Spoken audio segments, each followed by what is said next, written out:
El Señor esté con ustedes. Y con tu espíritu. Proclamación de la buena nueva de nuestro Señor Jesucristo según San Marcos. Gloria a ti, Señor. En aquel tiempo se acercaron a Jesús los fariseos y se pusieron a discutir con él. Y para ponerlo a prueba le pedían una señal del cielo. Jesús suspiró profundamente y dijo: ¿por qué esta gente busca una señal? Les aseguro que a esta gente no se le dará ninguna señal. Entonces los dejó, se embarcó de nuevo y se fue a la otra orilla. Palabra del Señor. Gloria a ti, Señor Jesús. Por la lectura del Santo Evangelio, sean perdonados nuestros pecados. A ver, sentados, por favor.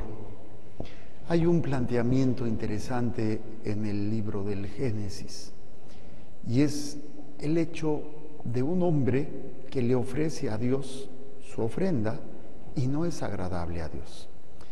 Es difícil a veces no entender que hay algo mal en nosotros cuando nos engañamos, cuando creemos que porque nos decimos católicos, porque vamos a misa o porque rezamos, y no ver que a lo mejor hay algo que no está funcionando, algo que está mal, pero no somos capaces de ver. En este planteamiento vemos la escena de dos hermanos, Caín y Abel. Se nos presenta que Caín presenta una ofrenda y Abel presenta su ofrenda. Alguna vez leí un biblista, un especialista de la Biblia, que decía en su reflexión personal que probablemente a Caín no se le aceptaba en el sentido de la ofrenda porque la tierra había sido maldita, o como castigo, parte de la consecuencia del pecado original, cuando Dios le dijo a Adán que con dolor y con sacrificio y con el sudor de su frente va a tener que trabajar la tierra. Y que obviamente por eso lo que estaba ofreciendo Caín no era agradable. Cuando lo leí, así como que no me convenció mucho, pero dije, bueno, es una manera de entenderlo. Pero es interesante ver y meternos en esta dinámica porque explica muchas de las cosas que hay en nuestro corazón. El ser humano por naturaleza necesitamos, no somos autosuficientes. Desde que nacemos estamos necesitados de muchas cosas para poder vivir. Necesitamos del aire, si nos lo quitan nos morimos. Necesitamos agua, si nos la quitan nos morimos. Necesitamos comida, si nos la quitan nos morimos. Necesitamos protección, si nos las quitan nos morimos. Entonces el ser humano, como cualquier animal, tiene que cuidar su existencia, tiene que cuidarse para no ser destruido. Y esto los vemos con los animalitos en cuanto al instinto que tienen para sobrevivir. Pues la ley del más fuerte, ¿no? Si hay un cadáver de un animal y están los depredadores comiéndolo, pero llega un depredador más grande, llega y los quita para comerse la presa. Aquí lo interesante con los animales es que no hay envidia, ni hay odio, ni hay coraje. Es puro instinto, puro instinto. Y no matan porque les caiga gordo la suegra del león o la suegra de la leona, y por eso, no, aquí no hay que me cae gordo o que no, que si me quitas, ¿qué voy a comer mañana? No, un animal come y no anda pensando, ¿y qué voy a comer mañana? ¿Y qué tal si me lo acabo todo? No, o sea, se mueven por puros instintos, en parte nosotros también. Pero a diferencia de los animales, el ser humano tiene unos dones o regalos que nos hace diferentes a los animales: inteligencia, voluntad y libertad. Estos tres elementos son parte importante. Lo ideal es que los animalitos pues actúan de acuerdo a lo que sienten. En los animales no hay odio, en los animales no hay nada de lo complejo que a veces podemos ser los seres humanos. El problema es cuando nosotros no tenemos la capacidad de manejar ni controlar esos instintos naturales que tenemos para poder sobrevivir, o a veces para estar bien, ¿no? Como la comida, la protección, el agua y todo eso. El problema es cuando nos quedamos nosotros atorados ahí y no permitimos que el área intelectual o estos tres aspectos que nos difiere de los animales, que es el entendimiento, la inteligencia, la voluntad y la libertad, para no dejarme guiar por los instintos. Desgraciadamente, esta inteligencia, cuando no está supeditada para algo más sublime, a veces esta capacidad está controlada por los instintos. Es que él me dijo, es que él me quitó, porque él sí y yo no. Es cuando empezamos a usar la inteligencia, pero no para, o la capacidad del entendimiento, pero no para algo bueno. Empezamos a cuestionar por qué él sí y yo no, o por qué yo sí y él no lo hace. Empieza esta situación tan compleja de los sentimientos que a veces no los entendemos.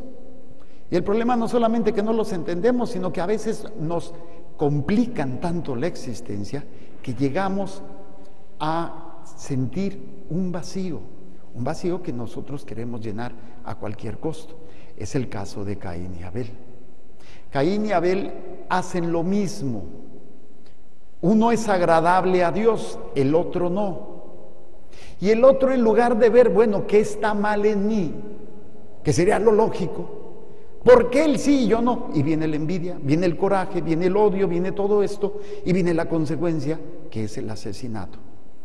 Entonces, qué interesante es cómo el Señor, en un ámbito que aparentemente es tan simple, puede enseñarnos la importancia de entender cuando nosotros estamos, entre comillas, siendo rechazados por Dios. Probablemente hay algo que necesito. Yo lo comparo como cuando el niño está en la escuela y las maestras les pone a hacer unas cuentas matemáticas, unas sumas, restas y todo eso. Y entonces, conforme van pasando los niños, la maestra los califica. Y van pasando, ¿no? Todo muy bien, todo muy bien, todo muy bien. Y pasa uno y todo lo tiene mal. Entonces la maestra le dice, no, regresa a tu lugar y vuelve a hacerlo. Pareciera que lo está rechazando. Pareciera, ay, ¿por qué a los otros sí y a mí no? Obviamente entendemos que hizo malas cuentas, tiene que aprender a hacerlas bien. Si la maestra no le rechaza el trabajo, no va a entender que está mal y va a tener serios problemas más adelante. Entonces, cuando Dios rechaza la ofrenda de Caín, es pedagogía, es para enseñarle a Caín que está mal. Pero como su corazón no está preparado, como su libertad de entendimiento y voluntad no están entrenados, en lugar para hacerlo, usarlos para algo bueno y crecer en esa madurez, desgraciadamente lo utilizó para llenarse de ese sentimiento de odio y de coraje. Y empieza a ver a aquella persona que sí tiene o que sí hizo como su enemigo. Y todo eso que debía haber sido utilizado para bien se convierte en algo malo. Ahora, ¿dónde está el problema en Caín? Si nos dice la misma palabra de Dios, nos explica por qué se le rechaza. ¿Por qué se le rechaza a Caín si él está ofreciendo el fruto de la tierra y Abel está ofreciendo el fruto de sus animalitos? ¿El problema está en la ofrenda? No. El problema está en el corazón. El problema está en cómo lo estoy haciendo. Fíjense, dice, sucedió en una ocasión que Caín presentó como ofrenda al Señor los productos de la tierra. También Abel le hizo una ofrenda. Sacrificó las primeras crías de sus ovejas y quemó su grasa. Al Señor le agradaron las ofrendas de Abel, pero no le agradaron las de Caín, por lo cual Caín se enfureció y andaba resentido. Cualquier semejanza con la realidad. ¿Y por qué tiene mejor trabajo? ¿Y por qué a él sí le dan permiso? ¿Y por qué él tiene esto? ¿O por qué a mí me piden? Yo creo que todos lo hemos vivido, los que fuimos hijos con varios hermanos. A veces, ¿y por qué mi hermano sí? ¿Y por qué esto? Yo creo que hemos hecho esa comparación. Ahora en la vida comunitaria. A veces, ¿y por qué le cargan más ¿Y por qué todo yo? Y tenemos mucho esa situación en la familia, en la vida comunitaria, en donde hay hombres y mujeres, en donde se desempeña una actividad, ya sea la escuela, ya sea el trabajo, ya sea el apostolado. Siente que le cargan a uno la mano. Y dices, pero si yo hago esto, yo hago aquello. Y ahí es cuando estamos dándonos cuenta que hay un problema. O sea, siento que no se valora, siento que no me aceptan lo que estoy haciendo, no me lo reconocen, como Caín no le reconocieron lo que estaba haciendo. Si yo también estoy ofreciendo, ¿por qué no me lo acepta? El problema es Dios, el problema es Abel, porque a él sí se lo aceptó. No es capaz de ver más allá de sus narices. Entonces esto es interesante porque es un diagnóstico, al fin pensando yo como médico, ¿no? Es un diagnóstico espiritual para hacernos ver que algo no está bien, algo no está funcionando bien en eso, algo está descompuesto. Y vamos a ver qué es lo que sucede. Al Señor le agradaron las ofrendas de Abel, pero no les agradaron las de Caín, por lo cual Caín se enfureció y andaba resentido. El Señor le dijo entonces a Caín: ¿por qué te enfureces tanto y andas resentido? Contesta esa pregunta. Cuando has visto esa injusticia que se te hace, que tú haces, que tú lavas en el matrimonio, es que yo he dado, es que yo he hecho, y mi esposo no me valora, mi esposa no me entiende. Y el Señor nos pregunta: ¿por qué te enfureces tanto y andas resentido? Y aquí está la clave. Si hicieras el bien, te sentirías feliz. ¿Dónde está el problema? ¿En la ofrenda? No. ¿Qué es lo que hay en tu corazón? No estás haciendo el bien. Aunque estés ofreciendo algo, si no hay bien en tu corazón, si no hay esa acción verdadera y estás obrando bien, no te vas a sentir bien. Cuando uno aprende a obrar por Dios y para Dios, aunque nadie te lo vea, entonces muchas veces buscamos el reconocimiento, buscamos que nos vean, buscamos que nos agradezcan, buscamos tantas cosas, porque el ser humano, repito, por sus necesidades naturales, necesita el apapacho, el reconocimiento, todo. Pero es cuando, desgraciadamente, nos domina o no hemos tenido el entrenamiento espiritual para entender que eso no es lo más importante.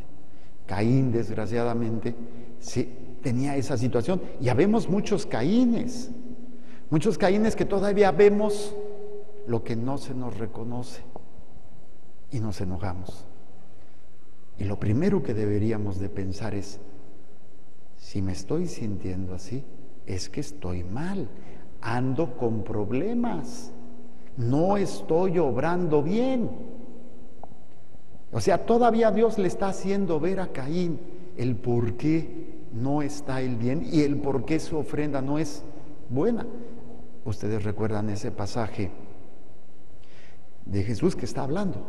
Si tú vas y presentas tu ofrenda en el altar y te acuerdas que tienes un problema con tu hermano, ¿qué tienes que hacer? Deja la ofrenda y vete a arreglar con tu hermano. Vete a arreglar con tu hermano y entonces sí, después vienes y traes tu ofrenda. O sea, en el corazón de Caín no estaba bien, no estaba en paz. Había un problema, un conflicto que no había resuelto. Y esto obviamente se manifiesta en ese rechazo. Y no es que Dios rechazara la ofrenda, es que no era buena la ofrenda, no había en su corazón verdaderamente ese deseo de servir. Había el deseo de satisfacerse, de reconocimiento o yo no sé de qué. Sería interesante que nosotros nos viéramos qué es lo que hay en nuestro corazón. ¿Cuántas veces nos hemos sentido como Caín? En esa actitud, la envidia, el celo, el coraje, el odio, y obviamente creo que hemos sentido más de una vez que estamos en misa, estamos haciendo nuestras oraciones, pero no nos sentimos en paz. Eso es un síntoma. Eso es un síntoma de que hay un problema. Cuando tú estás haciendo lo que estás haciendo y hay esa paz, o sea, no ha cambiado nada, estás haciendo lo mismo, pero hay esa paz, es que tu corazón está bien. Pero cuando no, tu corazón no está bien, no estamos obrando bien. Es un diagnóstico. Dios le dice, si haces el mal, el pecado estará a tu puerta, acechándote como fiera, pero tú debes dominarlo. Yo creo que todos nos hemos sentido en algún momento con mucho coraje. Y dices, me la haces, compadre, me la pagas. ¿Sí? Y si no de palabra, pues al menos de pensamiento. Ya me desquité de pensamiento. Como así, como que te estás imaginando que le cayó una tabla en la cabezota y se la partió. Y yo no digo que piensen eso de su esposo, de su esposa, de sus formadores, no, para nada. Pero creo que todos, de alguna manera, desgraciadamente, podemos llegar a esas. Tal vez no matamos, bendito sea Dios, pero sí en el corazón, sí con el pensamiento, sí con el deseo, si no de matar, al menos de ese rechazo. Si tú estás haciendo algo y no es aceptado, ¿cómo saber que no es aceptado? Porque no hay paz en tu corazón. Porque a pesar de que estás en misa, porque a pesar de que estás en oración, porque no estás bien, no estás bien. Algo es. Por eso es tan necesario el sacramento de la confesión, para poder encontrar esa paz. Porque el problema no es la ofrenda, el problema es el corazón. Tú puedes ofrecer estar barriendo a Dios y ser agradable a Dios. Y tú puedes estar ofreciendo a Dios miles de sacrificios, te vas de rodillas, te flagelas, pero tu corazón no está bien, no sirve de nada. Entonces esto es interesante. Y obviamente llega a suceder lo que vemos con Caín y Abel. Dice, ¿por qué un día Caín le dijo a su hermano Abel, vamos al campo? Y cuando estaban en el campo, Caín se lanzó contra su hermano y lo mató. Entonces el Señor le preguntó a Caín, ¿dónde está Abel tu hermano? Caín le respondió, no lo sé, ¿acaso soy el guardián de mi hermano? Fíjense, aparte de todo, o sea, se desliga completamente. Hicimos el daño, hablamos mal, juzgamos, atacamos, criticamos y no reconocemos. O sea, ¿hasta dónde llega la ceguera? ¿Hasta dónde mi inteligencia, mi voluntad y mi libertad no están funcionando porque estoy cegado por el coraje, por el odio o por el pecado? ¿Qué es lo que has hecho? ¿No oyes cómo la sangre de tu hermano está clamando a mí desde la tierra? Por eso serás maldito. No es que Dios lo esté maldiciendo, Él se está maldiciendo. Una persona maldita es una persona desgraciada, o sea que no tiene la gracia, está maldita. Y nosotros solos nos maldecimos por las acciones, por lo que guardamos en nuestros corazones. Meditemos cuánta sangre está clamando a Dios por el daño que hemos hecho. Y repito, no estoy afirmando que hayamos matado a alguien literalmente, pero cuánta gente no hemos atacado, juzgado, hablado mal, y todo eso precisamente porque nos comportamos como Caín. Caín, Caín, ¿qué has hecho con tu hermano? Ay, Señor, perdón. Si al menos lo reconociéramos, tendríamos la oportunidad de corregir lo que estamos haciendo mal. Pidámosle a Dios humildemente que estos dones maravillosos que Dios nos ha dado, que nos diferencia de los animales, no sea ofuscado precisamente por los instintos, por el miedo, por el pecado, sino que a través de una espiritualidad, o sea, una íntima relación con Dios, un querer agradar a Dios, porque al que quiero agradar es a Dios, pero si mi corazón no está bien, si mi alma no está bien, por eso, confiésate, sana tu corazón, perdona, y vas a poder encontrar en las cosas sencillas la alegría y la paz y el gozo. Bueno, pues pongamos en la presencia del Señor pues esos sentimientos. Yo sé que muchos a lo mejor se están sintiendo identificados. Qué bueno, qué bueno. Si te das cuenta que lo que tú estás haciendo, eso es otro síntoma, cuando pierde sentido lo que haces. Los matrimonios a veces como que, siempre con la misma, siempre con el mismo. Ya pierden esa alegría de estar juntos como pareja. Las vocaciones, los que están en el seminario, las monjitas, los padrecitos, ya no nos motiva. Hey, tu corazón no está bien. Ahí hay algo que está enfermo. Caín, Caín. Por eso no te sientes bien con lo que estás haciendo. Y es cuando el mundo nos ofrece algo novedoso. Hay que cambiar, hay que renovar, mover las cosas antiguas. Y hay que, no, pues ahora, pues no sé, como en algunas parejas, vamos a intercambiar pareja. Porque ya, para darle vitalidad a la relación. O sea, hasta dónde podemos llegar, ¿no? Bueno, pues pidámosle a Dios en su infinita misericordia que abra nuestro corazón, que seamos capaces de ofrecerle a Dios lo mejor, siempre con un corazón limpio y puro.